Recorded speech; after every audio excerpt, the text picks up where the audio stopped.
안녕하십니까, 이재필입니다. 자, 지정학적 리스크다, 뭐다, 우크라이나다, 전쟁이다, 푸틴은 핵이다, 뭐다, 막 이러면서 시장이 굉장히 좀 어지럽습니다. 또 미국 쪽에서는 연준의 통화정책회의도 그렇게 좀 만만치 않은 그런 형태로 진행될 것 같고요.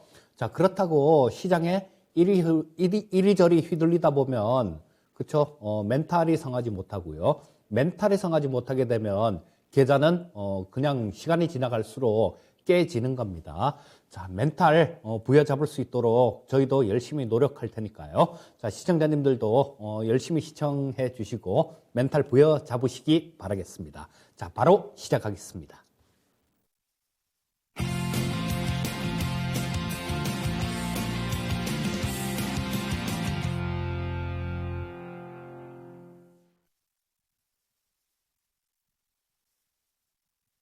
자, 우려가 현실로 다가왔습니다.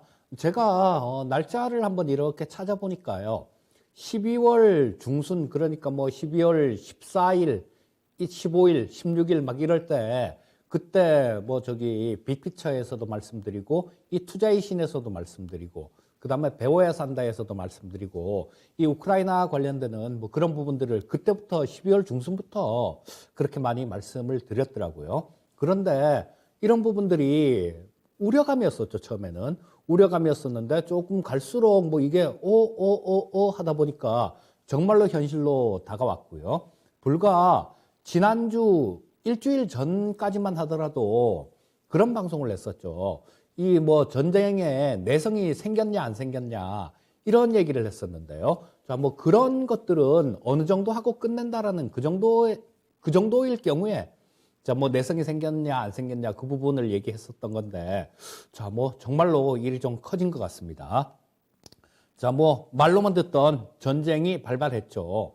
자, 푸틴이 지난주 월요일이었었죠. 돈바스에, 도네츠크하고 루간스크하고 두 지역의 공화국이라 그래요. 어떻게 공화국입니까, 그게? 예, 우크라이나 땅인데. 자, 돈바스 지역에 친러, 이 독립국가를 승인을 냈어요. 그리고 되게 웃기는 사람이에요. 아니, 지가 승인하면 그 국가가 되는 겁니까? 국제사회에서 인정을 받아야 되잖아요.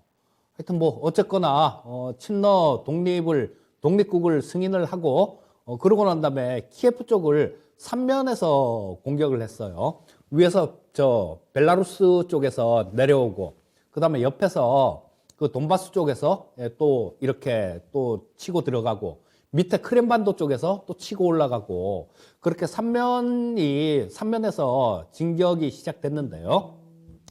자, 이거는 키예프 쪽뿐만 아니라 다른 쪽 제2도시죠. 하리코프 쪽도 마찬가지로 아까 진입을 해서 교전이 있었다라고 얘기하는데, 이쪽도 그 우크라이나 사람들이 러시아군을 격퇴를 했다 그래요. 격퇴를 했다 그러고, 자, 지금 키예프 쪽에서도 예상보다 굉장히 강한 그런 저항에 직면하는 모습인데요. 자, 이런 부분들은 사실 저도 되게 우크라이나 분들한테 정말 박수를 좀 쳐드리고 싶습니다. 자, 처음에 이 러시아 쪽에서 거짓말을 막 퍼뜨렸었죠. 대통령 도망가고 없다. 그러니까 그 대통령이 영상에 나와서 나 여기 있다. 그렇게 얘기를 하고, 또 전 세계적으로 좀 공조도 되는 것 같아요. 그거 일론 머스크가 우크라이나에 통신이 되게 그렇게 해줬죠. 자, 위성을 통해서 통신이 되게 해줬는데요. 자, 이런 측면들을 보게 되면 정말로 저 같은 경우도 저는 그런 주의거든요. 지금도 그렇습니다. 어디 TV 광고 같은데 애들 아프리카 애들 이렇게 굶고 그런 거 나오면 불쌍하긴 하죠. 그렇지만 야, 그래도 저쪽 우리나라에도 굶는 애들 많은데 우리나라부터 도와줘야지. 도와주려면, 그런 주의였었는데, 아, 진짜 저쪽은 우크라이나 같은 경우는 정말 저라도 저 모금하는 거 있으면 도와주고 싶은 그 정도더라고요. 자, 거기에 보면 이 속속 외국에 있던 사람들이 거기 국내에 있다가도 도망 나오고 싶을 텐데 나라 지키러 들어가는 모습이에요. 들어가고 그런 모습을 보니까 진짜로 참 뭐랄까, 뭐, 진짜 뭐, 오랜만에 막, 예, 그 가슴이 뜨거워진다 그래야 되나? 뭐 하여튼 그런 느낌을 좀 받았습니다. 그리고 지금 현재 저쪽에서 협상이 진행 중이라 그러죠, 현 시각. 근데 뭐 또 다른 뉴스들 이렇게 보게 되면 또 그런 뉴스들도 나옵니다. 푸틴이 그 자기 수하가 저 갖고 있는 그 저 사설 그 용병부대 그쪽에 회사, 경호회사 그쪽을 통해서 아프리카 쪽에서 뭐 저 용병 400명을 데리고 그쪽에 있는 사람이요. 자기 부하죠. 부하가 관리하는 그 회사에서 저 키예프로 들어갔다라는 그런 뉴스도 있는데 참, 예, 진짜 못된 짓은 다 하고 있는 것 같아요. 자, 일단 뭐, 지금 현재 협상이 진행 중인데 뭐 어쨌거나 이런 부분들이 빠르게 좀 끝나서 좀 우크라이나도 예, 좀 평화를 찾았으면 하는 예, 그런 생각입니다. 자, 이 푸틴이 사태를 키웠어요. 지금 여기 애초에는 이 정도 부분이었었죠. 자, 여기 이게 좀 커졌네요. 잠시만요. 자, 여기 이 정도였었는데 여기 도네츠크하고 예, 루간스크 요 정도를 먹고 뭐 이 정도 하면 끝나지 않을까라고 그렇게 생각했었는데 그 다음에는 또 이 강, 이게 드네프르 강입니다. 자, 이쪽에 동쪽 뭐 이렇게 할 줄 알았는데 지금 여기가 키예프예요. 자, 여기서 내려가고 뭐 여기서 오고 다 이렇게 공격을 하는 그런 모습인데요. 자, 이 푸틴이 사태를 키웠는데 자, 이 정도 되면 굉장히 좀 합리적인 의심이 듭니다. 또 아마 그게 맞을 거예요. 이 우크라이나 쪽이 목적이 아니라 더 큰 게 목적일 가능성이 되게 높습니다. 옛날에 구소련의 그 영광을 되찾고 싶은 그런 뭐 좀 욕심을 부리고 있다라는 것 같아요. 자, 푸틴도 이제는 글쎄 뭐 살 만큼 사는 것 같은데요. 저렇게 욕심을 낼 필요가 없을 텐데 참 하여튼 그렇습니다. 자, 이렇게 사태를 키워놓으니까 시장은 어떻게 됩니까? 자, 러시아 주식시장 한번 볼게요. 이게 현실입니다. 이게 러시아 주식시장. 자, 여기서 뭐 조금 뭐 전쟁을 하네 마네 막 그러고 있으면서 여기 조금 뭐 그냥 횡보를 했죠. 횡보를 하다가 뭐 좀 빠졌다가 또 올라왔다가 뭐 왔다 갔다 하다가 뭐 여기서 전쟁 우려가 조금 키워지기 시작하니까 뭐 좀 급락을 하는 모습이 나오더니 여기가 1,500이 넘어요. 1,500이 넘는데 자, 여기가 저 600 조금 넘습니다. 600 조금 넘고요. 여기 저점이 600 조금 넘고 지금 요게 뭐 한 800포인트 정도? 예, 그 정도 되는 그런 위치입니다. 자, 이건 뭡니까? 자, 이 지도자 한 사람이 잘못 판단한 거죠. 저는 정말로 잘못 판단했다라는 생각합니다. 자, 한 명의 독재자가 이 시장, 그 전 세계를 이렇게 괴롭히고 있는 거예요. 자, 그래서 일단 뭐 이런 부분들은 주가가 얘기해 주잖아요. 지금 러시아가 지들도 급하긴 급한가 봐요, 푸틴도. 자, 뭐 금리가 지금 9%였었는데요. 이거를 오늘 20%로 올렸답니다. 뭐 뱅크런 사태 막 일어나고 막 난리가 난 거죠. 은행에 가서 돈 찾으려고 막 하고 어디 뭐 난리가 우크라이나에만 난 게 아니라 러시아 땅에서도 지금 난리가 났습니다. 자, 그래서 뭐 금리를 뭐 20%로 오늘 올렸다라는 그런 뉴스가 나왔어요. 자, 국제사회 행보는 지금 이런 행보입니다. 자, 얼마 전 그때 다들 그렇게 생각했었어요. 뭐 저 역시도 마찬가지 전쟁이 터지면 뭐 며칠 못 버티지 않을까. 뭐 얼마 안 있다가 뭐 저 항복을 하고 뭐 그렇게 좀 끝나지 않을까, 마무리가 되지 않을까 그런 생각을 했었는데요. 자, 우크라이나가 정말로 잘 버텨주고 있어요. 자, 미국에서는 3억 5천만 달러의 군비를 추가로 원조하겠다라는 그런 발표를 했습니다. 자, 뭐 유엔 안보리는 러시아가 지들이 상임이사국이니까 거부권을 행사를 해갖고 안보리 결의는 못했어요. 하지만 여기서 또 다른 방법이 있다라고 얘기를 합니다.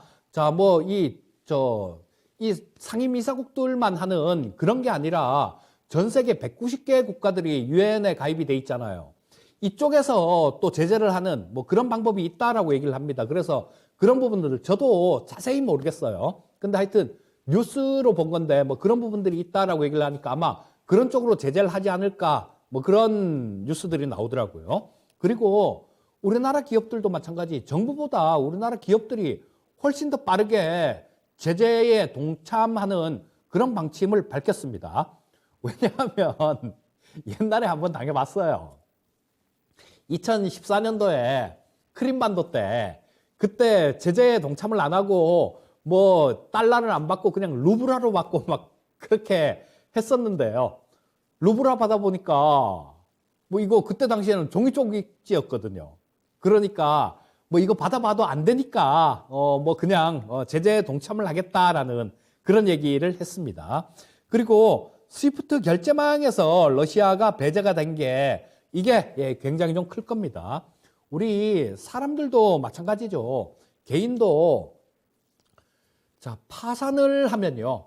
파산 면책 뭐 이런 게 있는데 뭐 빚이 은행이나 빚이 되게 많으면 갚지 못할 정도 수준이 되면 법원에다가 파산 면책을 신청을 할 수 있죠. 그리고 법원에서 뭐 파산 이게 두 가지 사건인데 파산하고 면책 이 두 가지 사건인데 동시에 진행이 됩니다. 근데 이런 부분들이 법원에서 파산은 얘가 진짜로 돈이 없구나라는 거 이런 부분들 면책은 돈이 없는데 얘가 그만한 사정이 있었구나 라고 얘기를 하고 그 책임을 면제시켜주는 그런 제도가 있죠. 근데 그 전에 파산 면책 복권되기 전에 그때는 은행 거래를 할 수가 없습니다. 은행에서 뭐 계좌도 열 수 없고 또 뭐 다 그렇게 돼갖고 이 은행 거래를 할 수가 없으니까 완전히 사회에서 완전히 격리를 당하는 그런 셈인 거예요.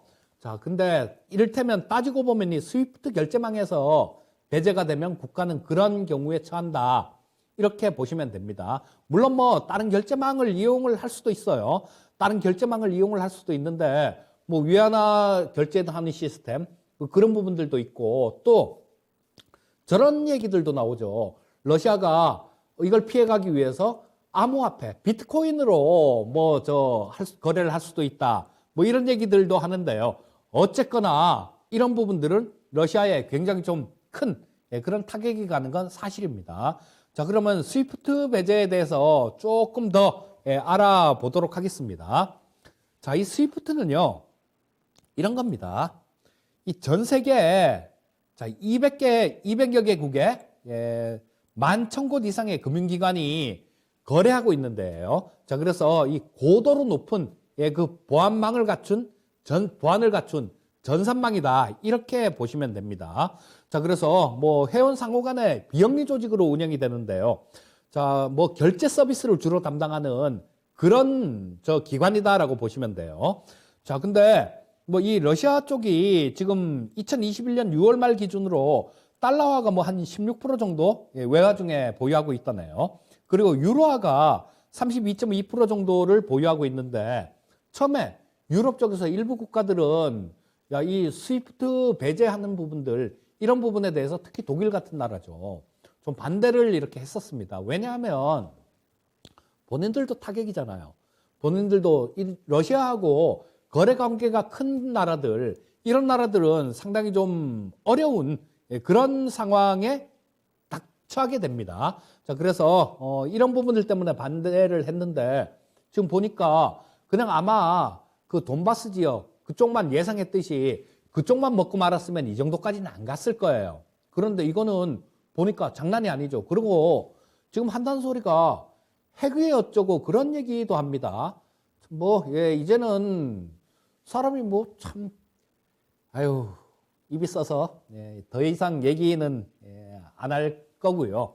자, 뭐 핵이 어쩌고 그런 얘기를 하는데 그런 얘기는 해서는 안 될 그런 얘기죠. 자, 미국 쪽에서는 또 추가로 뭐 어떤 다른 제재를 또 내놓을 것이다. 뭐 에너지에 대한 제재 이런 부분들도 옵션에 들어와 있는 상태예요. 자, 여기에 지금 근데 이걸 스위프트에서 배제하기로 하자 그랬는데 아직까지 구체적인 그런 부분들은 나오지 않았습니다. 구체적으로 어떤 은행을 할 것이냐 러시아 쪽에 뭐 이런 부분들이 구체적으로 나오진 않았기 때문에 이런 부분에 대한 협의 이런 부분들은 좀 필요하다라고 보셔야 됩니다. 자, 여기 보시면 여기 있죠. 러시아와 거래가 많은 일부 국가들은 상당한 피해가 불가피할 겁니다. 근데 우리나라 같은 경우는 그렇게 크진 않아요. 러시아가 10대 교육국 12 정도 되는데 뭐 수입이 우리나라가 수출이 한 1.8% 정도, 그다음에 수입도 한 2%대 정도, 그 정도기 때문에 아주 크진 않은데요. 자, 뭐 간접적인 피해가 많은 거죠, 우리나라는.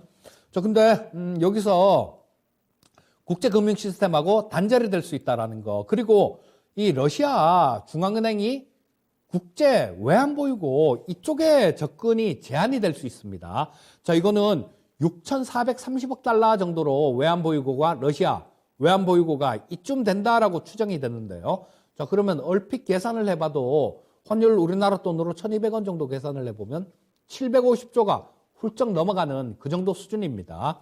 자, 그래서 러시아 재정에 아마 직접적인 타격이 있을 거예요. 아마 지금 이런 것들로 인해서 러시아 쪽에서도 마찬가지일 겁니다. 지금 우리나라에 있는 러시아 분들도 이거 잘못했다 이렇게 얘기하시는 분들 많죠. 그리고 우크라이나 사람들 보면 뭐 인터뷰하는 것들 이렇게 보면 아우 진짜로 있어서는 안 될 그런 일이 터진 건데요.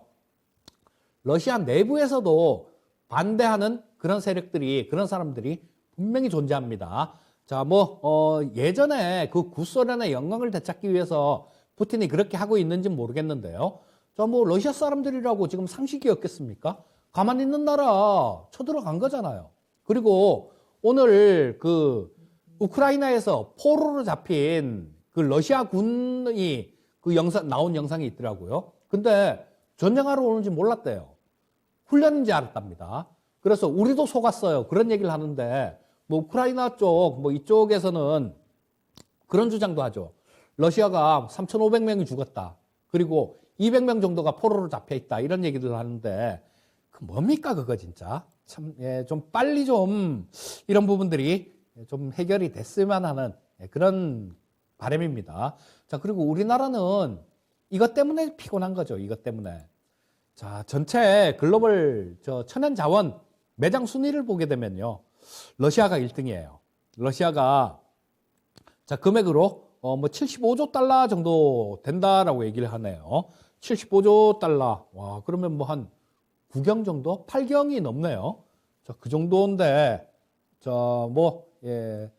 여기 석탄, 석유, 천연가스, 금, 목재 이런 것들이고 2위가 미국이네요. 미국보다 러시아가 훨씬 많습니다. 자, 그래서 75조, 45조 달러.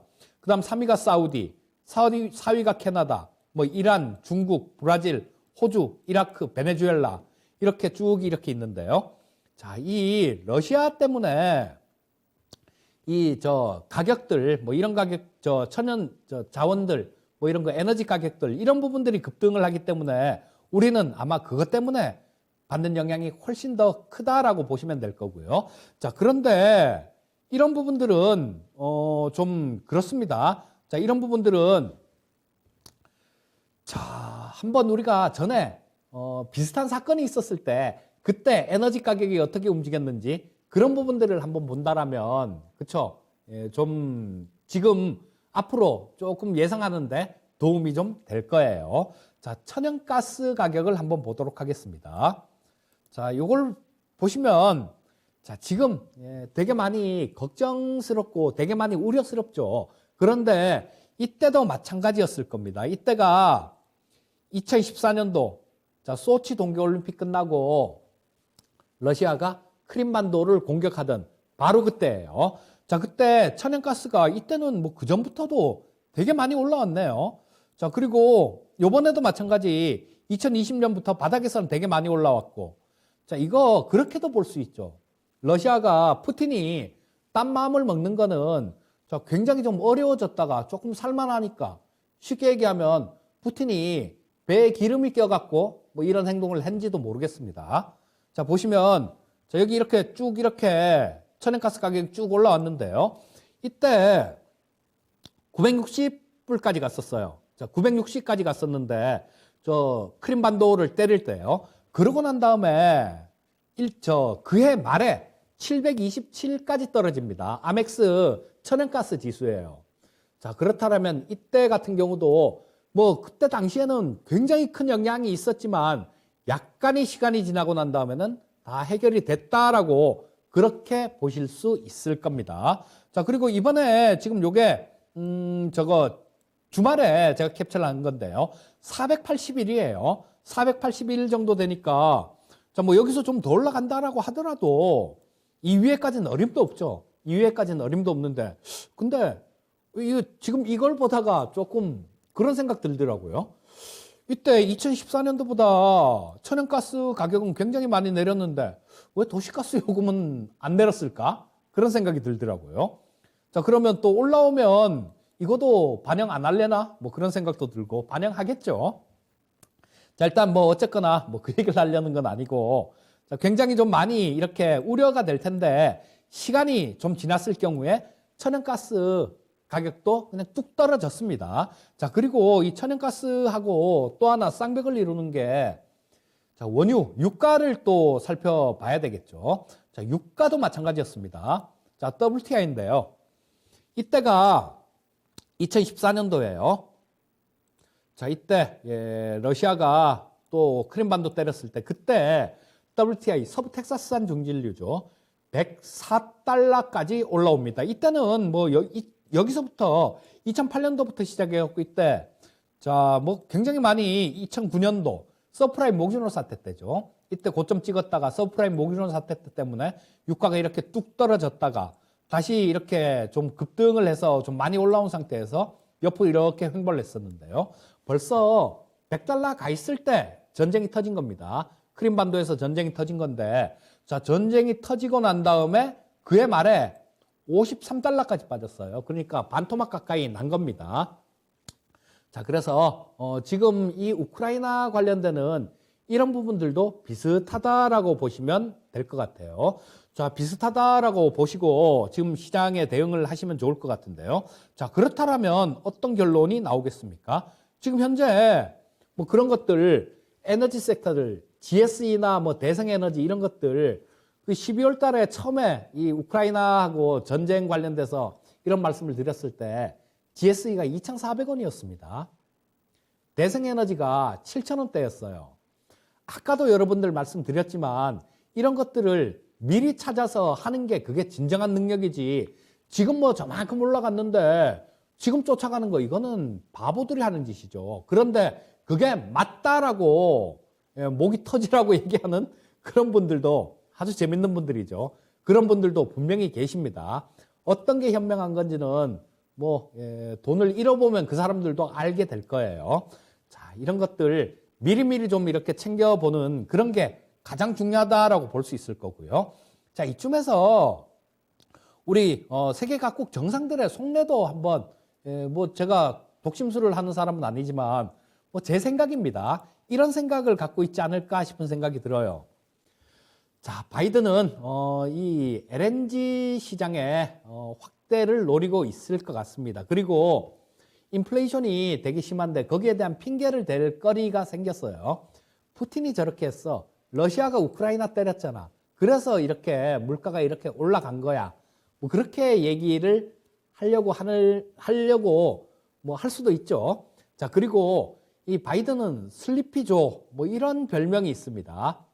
근데 이번에 조금 잘 예상도 했죠. 우크라이나 뭐 다들 긴가민가 하고 있는데 바이든 대통령은 구체적인 날짜까지 찍어가면서 언제 할 거예요? 언제 할 거예요? 이런 얘기를 했으니까 상당히 이번에는 미국의 그 정보들이 굉장히 정확했습니다.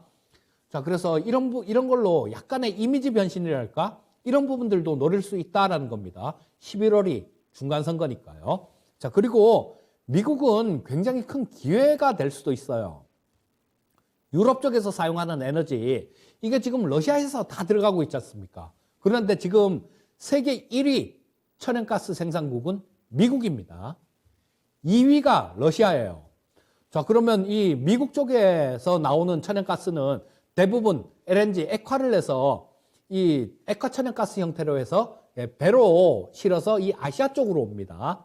그리고 유럽 쪽에 들어가는 거는 러시아 쪽에서 그냥 파이프를 통해서 관을 통해서 그냥 바로 넘어가고요. 자, 근데 러시아 쪽에 에너지를 제재를 하고 천연가스 쪽 같은 것들 이런 것들을 제재를 하면 그거 어디서 가겠습니까? 미국이나 중동에서 가요. 미국이나 중동에서 넘어가게 돼 있는데 자, 이런 것들은 그렇죠. 배를 타고 넘어갑니다. 배를 타고 넘어가기 때문에 뭐 우리나라 조선 업종들 같은 경우도 이따가 나오겠지만 일부 좀 수혜를 받을 수 있어요. 자, 근데 바이든 같은 경우는 이런 거 LNG 시장을 넓힐 수 있는 그런 기회가 될 수도 있겠죠. 자, 근데 푸틴 같은 경우는 지금 아마 제 생각에는 뒷골이 조금 땡길 것 같아요. 푸틴이. 왜냐하면 금방 끝날 줄 알았는데 그게 아니잖아요. 자, 저항이 엄청나게 워낙 많이 거셉니다. 자, 러시아의 존재감을 확대하기 위해서 푸틴은 아마 이런 행동을 했을 거예요. 그리고 진짜 말도 안 되는 거지. 잘 있는 나라 그쪽에 수도까지 쳐들어가는 그게 무슨 어떤 명분 하에서도 그거는 정당화가 될 수 없는 거죠. 상식선에서 생각할 수 있는 사람이면 다 아니다라고 얘기를 할 겁니다. 자, 근데 뭐 존재감을 확대하기 위해서 그리고 또 선거도 있잖아요. 푸틴도 헌법을 개정을 해놔서 2번 더 할 수 있게 그렇게 또 헌법을 개정해놨습니다. 뭐 중국이나 러시아나 뭐 시진핑도 그렇고 푸틴도 그렇고 결국은 나 평생 해먹을 거야 이 얘기인 것 같아요. 그러기 위해서 이런 것들도 하고 있다라고 보는데요. 자, 속전속결을 원할 텐데 지금 이 푸틴이 원하는 대로 돼가지가 않고 있습니다. 자, 그러면 러시아 내부에서도 반대 여론들이 상당히 좀 많죠. 반대 여론들이 상당히 좀 많기 때문에 이쪽에 괜히 잘못 건드렸던 뭐 그런 부분들이 될 수도 있기 때문에 속전속결을 원하는데 뭐 그래서 아마 그 용병들이 키예프로 들어갔다라는 그런 뉴스도 나오는 거 아닌가 싶은 생각이 듭니다. 자, 시진핑은 3년임 앞두고 있죠. 뭐 그러면서 오늘 아까 또 요미우리 일본 쪽에서 나온 뉴스가 아까도 좀 말씀을 드렸습니다만 러시아에 좀 지원을 좀 해줘라 이런 지시를 했다라고 얘기를 합니다. 뭐 그게 진짜 뉴스인지 가짜 뉴스인지 모르겠어요. 근데 뭐 요미우리 쪽에서 나왔으니까 어느 정도 근거는 갖추고 있겠죠.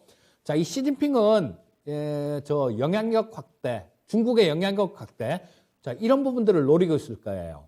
자, 이 시진핑도 올해 10월 달이면 3년임을 앞두고 있습니다.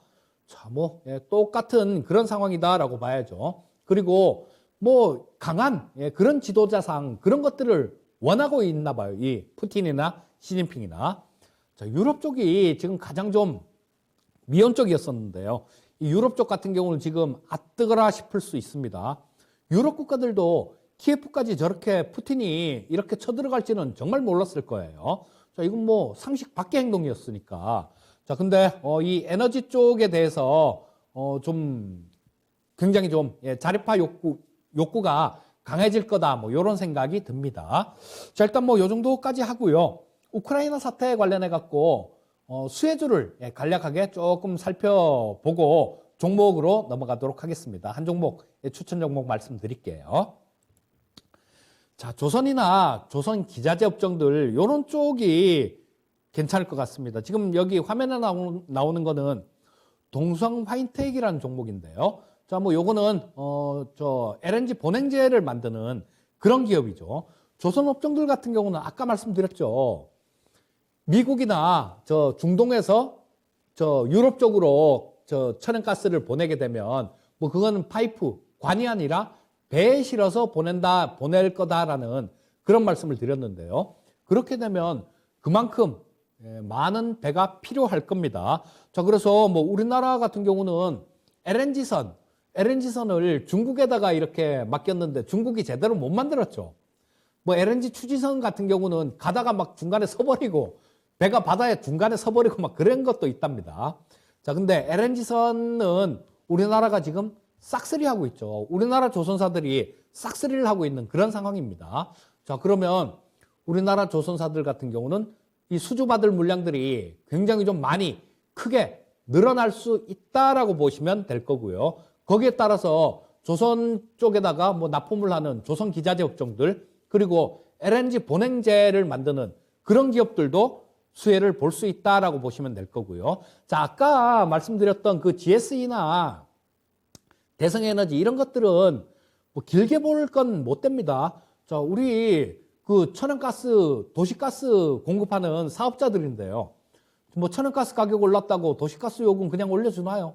올려주지 않잖아요. 그러니까 실적이 변하는 건 없습니다. 다만 그런 것들을 12월 달에 말씀드렸던 이유는 그런 애들이 먼저 치고 나가요. 먼저 치고 나가기 때문에 그런 쪽은 좀 말씀을 드렸던 거고요. 이제는 그런 쪽은 위험수입니다.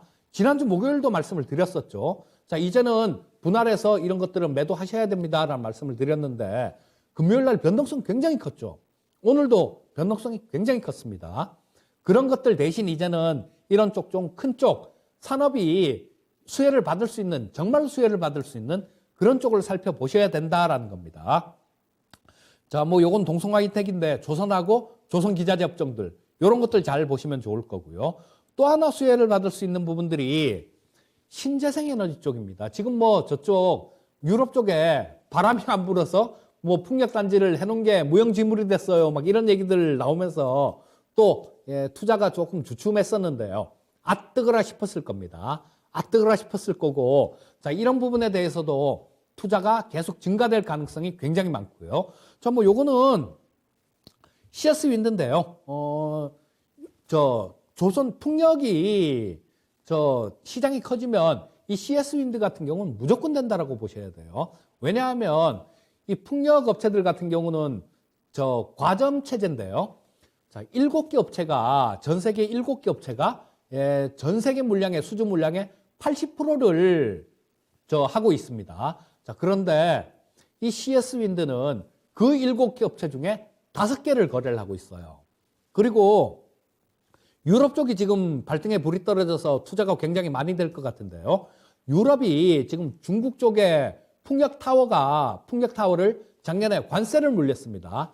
관세를 부과를 했기 때문에 이 중국 쪽에서 넘어가는 거 이런 부분들은 저 물량이 되게 줄어들 거예요. 물론 뭐 이 CS 윈드가 중국 공장도 있지만요. 거기서 안 만들면 되죠. 유럽 쪽에 수출하는 거는.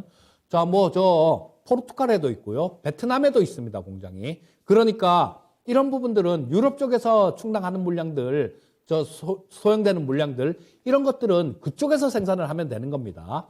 그리고 미국 같은 경우도 지금 그 BBB 법안 뭐 이건 물 건너간 것 같고요. 좀 그게 됐으면 더 좋았는데 물 건너간 것 같고 이 우크라이나 사태 때문에 되게 좀 시끄러운 그런 상황이지만 이런 부분만 조금 조용해진다라면 아마 이 중간 선거 전에 이 저 신재생 에너지 관련되는 이런 부분들은 어떻게든 하려고 할 겁니다. 그리고 조맨친 의원이 반대를 했는데요. 그 조맨친 의원도 그런 얘기를 했어요. 저 뭐 기후 협약 관련되는 그런 쪽은 의외로 내가 쉽게 동의할 수 있다 이런 얘기를 했습니다. 그게 진심인지 뭐 가식인지는 모르겠지만 어쨌거나 그런 얘기를 몇 번을 했어요. 뭐 아마 그런 비판들 때문이었겠죠. 야, 니네 지역구가 저 석탄 산지니까 그래서 너 반대하는 거 아니야. 이런 비판들이 되게 많으니까 아마 그런 얘기를 한 것 같은데 어쨌거나 자기 입으로 뱉은 사실입니다. 자, 그렇다면 미국 쪽에서도 이 신재생 에너지 쪽 이런 부분들은 좋아질 수 있는 그런 모습이고요. 자, 우리나라 같은 경우도 마찬가지죠. 정권 말이기 때문에 지금 뭘 못하는 겁니다. 여당 후보가 되면 마찬가지로 이 신재생 에너지 쪽 굉장히 좋을 겁니다. 하지만 야당 후보가 된다고 이게 안 될까요? 아닙니다. 자, 원전 강국을 만들겠다 뭐 이런 얘기를 하는데 원전 하나 만드는데 시간이 걸리는 시간도 마찬가지고요. 또 원전으로만 이런 부분들을 할 수가 없어요. 자, 이것들은 다 같이 가야 되는 그런 것들입니다. 원전을 하더라도 풍력, 태양광 이런 쪽에서 서포트를 해줘야 되는 거고요. 또 이쪽이 주로 가더라도 원전 쪽에서 전기를 만들어서 또 서포트를 해줘야 되는 겁니다. 상호 의존적인 그런 관계가 되는 거지. 뭐 너 죽고 뭐 이게 살면 이게 죽어 이런 게 아니다라는 거예요. 그래서 신재생 에너지 쪽 같은 경우도 이번에 유럽 쪽이 뭔가 크게 느낀 바가 있을 겁니다. 그래서 이런 쪽 같은 경우도 수혜를 받을 수 있을 거고요. 뭐 당연히 원전 같은 경우도 마찬가지죠. 프랑스는 지금 당장 원전을 6기를 짓는다라고 얘기를 합니다. 지금 독일이 대표적인 탈원전이었었는데 이쪽은 어떻게 될지 모르겠어요. 이쪽은 어떻게 될지 모르겠는데 뭐 하여튼 뭐 독일 같은 경우는 뭐 이 풍력이나 태양광 같은 신재생 에너지로 이런 쪽 발전을 하려고 뭐 그렇게 하고 있는 그런 상황인데요. 자, 이 원전 같은 경우도 우리 아까도 우리 원전 관련주들 살펴봤잖아요. 살펴봤는데 오늘 굉장히 좋았습니다. 자, 그게 문 대통령께서도 뭐 그런 얘기를 원전 관련돼서 긍정적인 그런 말씀을 하셨고요. 자, 여당 후보가 만약에 이게 당선이 되면 원전을 안 할 것이냐? 아닙니다. 지금 그 뉘앙스를 살펴보게 되면요. 자, 감 원전이지 탈 원전은 아니다라는 얘기를 해요. 그리고 지금 딱 중단이 돼 있는 게 신한울 3호기, 4호기 이게 중단이 돼 있거든요. 다른 것들 지금 원전 건설하고 있는 거는 마저 건설하는 거고 또 원전 만들어서 쓰고 있는 것들 이런 것들은 그 수명이 닿을 때까지 잘 쓰는 거고 자, 지금 신한울 3호기, 4호기가 설계까지는 마쳤어요. 설계까지는 마쳤는데 현 정권 그러니까 문재인 정권에서 이거를 뭐 좀 조사들을 의견들을 좀 물어서 한 그런 부분들이라고 얘기를 하는데 이거를 일단은 스톱을 시켰던 겁니다. 근데 아마 분위기가 이 정도가 된다라면 그쵸? 저기 여당 후보가 당선이 되더라도 신한울 3호기, 4호기 이것까지는 원전을 만들어서 쓸 가능성이 되게 많습니다. 자, 그래서 원전 관련주들 좀 눈여겨서 보시면 좋을 거고요. 근데 원전 관련주들은 뭐 저쪽도 좀 비슷한 그런 맥락입니다만 특히 원전 관련주들은 좀 더 해요. 확실하게 뭐 길게 보시려면 아주 길게 보시고 큰 종목들 뭐 그런 쪽으로 뭐 두산중공업이나 이런 것들 큰 종목들 위주로 가시든가 그렇지 않으면 그때 모멘텀이 생길 때마다 트레이딩으로 뭐 작은 종목들이 있지 않습니까? 아까 말씀드렸던 뭐 보성파워텍 뭐 이런 것도 있을 수 있고 뭐 한신기계 이런 것들도 있을 수 있고요. 자, 이런 부분들을 매매를 하시려면 그때 모멘텀을 봐서 뉴스 같은 것들 이런 것들을 좀 면밀하게 체크하셨다가 뭐 그런 것들이 모멘텀이 나올 때 발빠른 매매를 하시든가 어중간한 그런 매매를 하시면 안 되고 둘 중 하나는 확실하게 하셔야 될 것 같아요. 자, 그리고 또 하나 섹터는 방산 쪽도 볼 수 있겠죠. 자, 이 방산 쪽 같은 경우는 이게 LH 넥슨인데요. 뭐 아까도 좀 탑픽 종목으로 이렇게 말씀을 드렸으니까 뭐 긴 설명은 드리지는 않을 거고요. 자, 다시 한번 말씀드리는데 우크라이나에 그 천궁이나 현무 같은 그런 미사일이 있었다라면 지금 뭐 요격할 수 있는 그런 부분들이 없기 때문에 러시아 쪽에서 전투기가 와서 폭격을 하면 그 폭격 그대로 다 맞는 겁니다. 그런데 우리나라 현무 같은 것들 이런 것들 얼마나 훌륭한 미사일이에요. 이런 것들을 갖고 있었다라면 이렇게 러시아가 전투기도 지들 마음대로 이렇게 막 띄우지도 못할 거고요. 거기에 대해서 이렇게 속수무책으로 이렇게 당하지도 않을 겁니다. 그리고 또 우리 뭐 현무 같은 것들은 탄도미사일, 순항미사일 이런 거죠.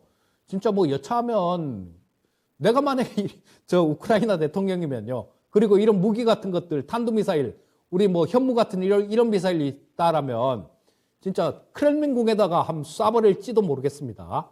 하여튼, 예, 근데 그래서 제가 대통령이 못 되는 거죠. 하여튼, 뭐 그쪽에서 이런 무기가 있었다라면, 예, 그렇게 쉽게 당하진 않을 거예요. 그렇다면 각 나라마다 아마 이 국방에 대한 이런 것들이 얼마나 중요한지 지금 다시 한번 깨닫는 그런 계기가 됐을 겁니다. 그런데 북한은 조금 좀 안타까워요. 엇길로 가는 것 같아서. 자, 북한이 지금 뭐 미국에서도 그렇고 우리도 그렇고 핵을 내려놓으라고 그렇게 좀 많이 얘기를 하는데 자, 이 구소련에서 갈라져 나올 때 우크라이나가 핵이 구소련 지금 러시아 다음으로 핵이 많았었습니다. 그런데 그 핵을 포기하는 조건으로 해갖고 뭐 경제 발전을 이렇게 하는 그런 걸로 해갖고 핵을 포기를 했는데요. 자, 만약에 그 핵을 갖고 있었다라면 푸틴이 이렇게 쉽게 때렸을까요? 못 때렸겠죠. 그런 부분들이 되게 안타까워요. 자, 뭐 이런 것들이 북한에는 분명히 안 좋은 영향을 줄 가능성이 되게 많습니다. 김정은이도 야, 저 우크라이나 핵 많았었는데 핵 포기하고 저렇게 당하네. 이런 생각 하지 않겠습니까? 하여튼, 예, 뭐, 요 정도로 일단 뭐 말씀드리고요. 자, 뭐, 물 한 잔 마시고, 종목에 대해서 말씀드리도록 하겠습니다.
자, 오늘 말씀드릴 종목은 한국카본인데요. 뭐 아까 말씀드렸던 그 동성화인텍하고 비슷한 그런 업종이기도 합니다. 자, 일단 뭐 한국카본 차트부터 좀 살펴보겠습니다. 자, 보시면 뭐 왔다 갔다 하는 그런 모습이죠. 작년 11월 달에도 뭐 한 13,000원, 14,000원 예, 그 정도까지 갔었네요, 여기. 자, 그 정도까지 갔고 작년 12월 달에 뭐 9,000원, 100원까지도 빠졌습니다. 자, 근데 뭐 어제 종가 기준으로 한 5천억 시가총액이 5천억이 약간 넘는 그런 기업이에요. 자, 뭐 아까 말씀드렸던 그 동성화인텍도 그렇고 이 한국카본도 그렇고 자, LNG 본행제를 생산하는 그런 기업입니다. 그러니까 유럽 쪽에서 천연가스를 이제는 쓸 때 미국이나 중동에서 갖고 온다라면 이 LNG 선을 통해서 갖고 온다라는 말씀을 드렸는데 거기에 직접적인 그런 수혜를 받는 그런 기업이다라고 볼 수 있을 거고요. 자, 뭐 그거 외에도 LNG 본행지 쪽, 이런 쪽 외에도 자, 카본 사업부가 굉장히 좀 성장을 할 가능성이 굉장히 큽니다. 자, 이 카본 사업부 같은 경우는 뭐 신재생 에너지 쪽, 이런 쪽하고도 관련이 있고요. 자, 뭐 지금 현재 신재생 에너지 쪽 같은 경우는 지금 그 풍력에서 그 블레이드, 날개를 지금 유리섬유로 만들고 있습니다. 유리섬유로 만들고 있는데 그거를 탄소섬유로 만들었을 경우에 지금 뭐 우리나라에서도 지금 개발 중이에요. 탄소섬유로 풍력 날개를 만드는 거, 블레이드를 만드는 거를 개발 중인데 굉장히 무게는 가볍고 효율이 훨씬 더 좋아집니다. 자, 그래서 이런 부분들하고 관련이 될 수 있고요. 그 다음에 드론. 자, 이 드론이 지금 굉장히 또 앞으로 먹거리다 뭐 이렇게 또 인식을 하죠. 자, 그렇다면 이 드론 같은 경우도 가벼워야 될 거예요. 드론 무거우면 잘 못 뜨죠. 예, 그리고 에너지도 날리는데 에너지도 많이 들 거고요. 자, 그리고 우리 일진 하이솔루스에서 하고 있는 그 수소 용기 통, 자, 그런 부분들도 이 한국카본의 탄소 사업부, 카본 사업부 이쪽에서 어느 정도 커버를 아마 할 수 있는 그런 기술력을 갖고 있을 겁니다. 자, 그래서 실적 부분들은 상당히 좀 괜찮은 그런 모습인데 조금 뭐 실적 부분들에 비해 갖고 그러니까 작년도 실적이 좀 안 좋았어요. 2021년도 실적이 조금 기대치에 조금 못 미쳤기 때문에 주가가 좀 이렇게 헤매고 있는데요. 뭐 앞으로 뭐 LNG선 수주 부분들 이런 부분들이 좀 이렇게 늘어나게 된다라면 이 한국카본의 실적도 아마 굉장히 좋아질 수 있는 그런 기업이다라고 보시면 될 것 같고요. 자, 요거 LNG 본행제를 자, 여기 있죠, 여기. 요거 홈페이지 가서 캡처를 해온 건데요. 자, 요런 겁니다. 자, 근데 이 LNG 같은 경우도 마이너스 270도 뭐 이렇게 좀 액화를 해야 되는 그런 부분이죠. 자, 그래서 전 세계에서 유일하게 기초 소재부터 완제품까지 일괄 생산 체제를 갖췄다. 뭐 그래서 이쪽에 수주를 받으면 다른 쪽들보다 다른 기업들보다 마진 폭도 좀 큽니다. 그래서 자, 단열 패널 같은 것들, 뭐 이런 것들을 만드는 그런 기업이다라고 보시면 되겠습니다. 자, 그리고 뭐 이게 실적 부분들 그리고 재무 상태들 이런 것들도 좀 살펴볼 필요가 있겠죠. 보시게 되면 자, 작년도 실적이 조금 재작년에 비해서 조금 못했죠. 재작년이 너무 좋았어요, 사실. 자, 보시게 되면 뭐 2,500억, 2,300억, 2,200억, 2,700억. 자, 2019년도가 2,700억 정도 수준이었는데요. 2020년도가 너무 좋았어요. 이때가 뭐 4천억이 훌쩍 넘어가 버립니다, 매출액이. 자, 여기서 일로 뛴 게 워낙 많이 뛰었다 보니까 역기조 효과라는 거죠. 그런 부분들 때문에 올해 같은 경우는 3,700억 정도면 평상시의 실적들 이런 부분들보다는 훨씬 굉장히 좀 뛰어난 그런 실적이지 않습니까? 2021년도 실적도. 그리고 영업이익도 마찬가지 404억 정도면 작지도 않은 거죠. 상당히 큰 그런 부분들이 나오고 있는데, 자, 이런 것들이 이 전년도 때문에 전년도가 워낙 좋다 보니까 빚을 못 본 거죠. 그래서 주가는 작년에 고생을 좀 했습니다. 자, 근데 올해 같은 경우는 전년도보다는 되게 좋을 거예요. 자, 2021년도에 보다 매출은 소폭 좀 늘어나는데 영업이익 같은 경우는 한 20% 가까이 늘어날 수 있는 그런 모습입니다. 그리고 여기다가 실적 부분들이 이렇게 좋아지는데 우리나라 업체들이 그 LNG 선들 이런 것들을 수주 물량들이 늘어난다라면 어떻게 되겠습니까? 지금 전 세계적으로 LNG선 수주에 대한 수주 물량 부분들 이런 것들은 이 유럽 쪽 뭐 가스가 아니더라도 원래도 되게 많이 늘어나는 그런 형국입니다. 자, 그래서 이 실적 부분들 이런 것들은 굉장히 좋은 그런 모습이 될 거예요. 자, 그리고 뭐 부채 비율은 없는 거죠, 이거. 뭐 25% 이 정도 되니까 부채 비율은 없는 거다. 뭐 이렇게 보시면 될 거고요.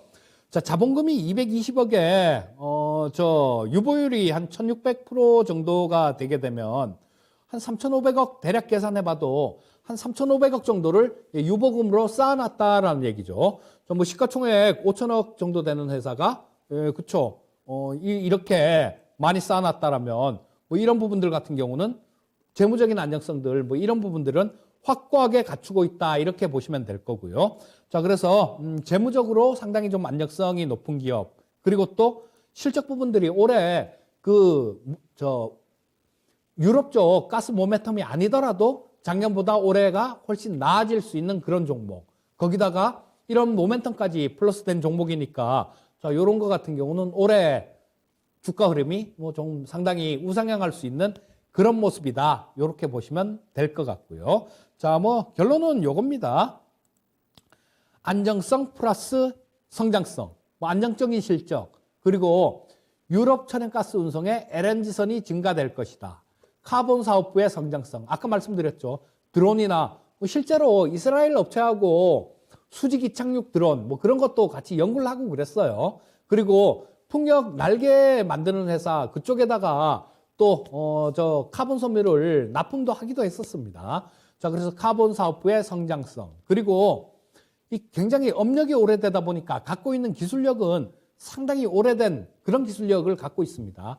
우리 카본 낚싯대 뭐 그게 주였었는데요. 이제는 낚싯대뿐만 아니라 항공이나 자동차 소재들 뭐 이런 것도 개발하고 있는 그런 기업입니다. 자, 뭐 일단 뭐 종목에 대해서는 말씀을 드렸고요. 코스피 일봉 한번 보도록 하겠습니다. 자, 요건데 코스피 일봉인데요. 여기서 좀 오늘 양선이 났죠. 양선이 나서 근데 뭐 아직까지도 22평선 아래에 있습니다.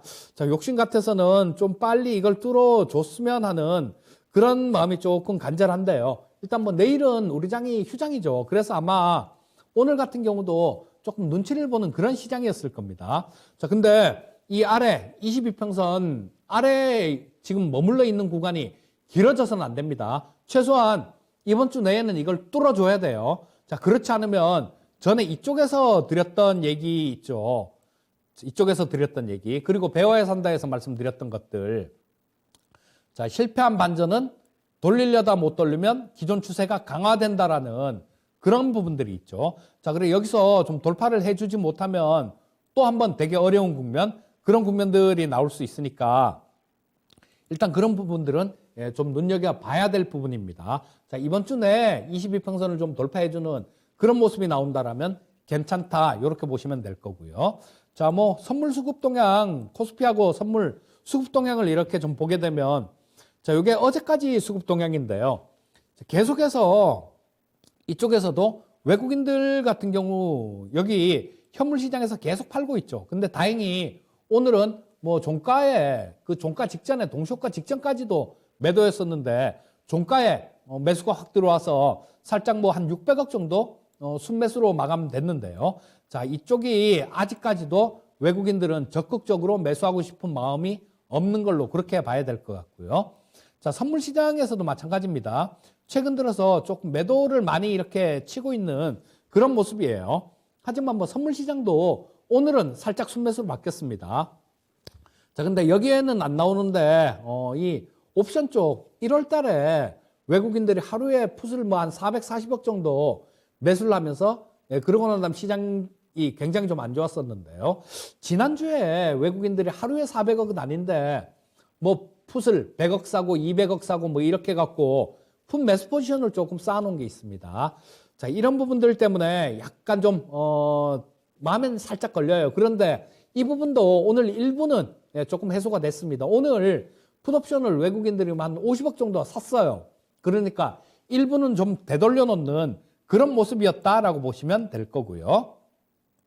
자, 지금 이 우크라이나 사태 이런 부분들 때문에 우리는 좀 본질을 잊고 있는 게 아닌가 싶은 생각이 듭니다. 자, 이제는 본질에 집중할 때예요. 그리고 우크라이나 테마주는 그 테마로 움직였던 종목들, 이런 것들은 위험 수위다, 이렇게 말씀드릴 수 있겠고요. 아까 말씀드렸던 그 중장기로 수혜를 받을 수 있는 그런 종목들만 접근을 하시면 될 것 같고요. 자, 내일 모레하고 그 다음날 파월 의장이 또 의회 청문회가 있습니다. 이런 부분들도 나중에 그 연준의 통화정책회의에 힌트를 줄 수 있는 부분들이니까 결국 시장의 방향은 정책이 결정하게 될 거다. 이렇게 보시면 될 거고요. 기술적으로는 아까 말씀드렸듯이 이번 주 내에 22평선을 좀 돌파해주는 그런 모습이 나와야 된다. 뭐 이렇게 정리해 드리도록 하겠습니다. 자, 늦은 시간까지 또 시청해 주셔서 감사드리고요. 자, 내일은 휴일입니다. 자, 3일절 편안한 휴일 되시고 저는 다음에 또 뵙도록 하겠습니다. 감사합니다.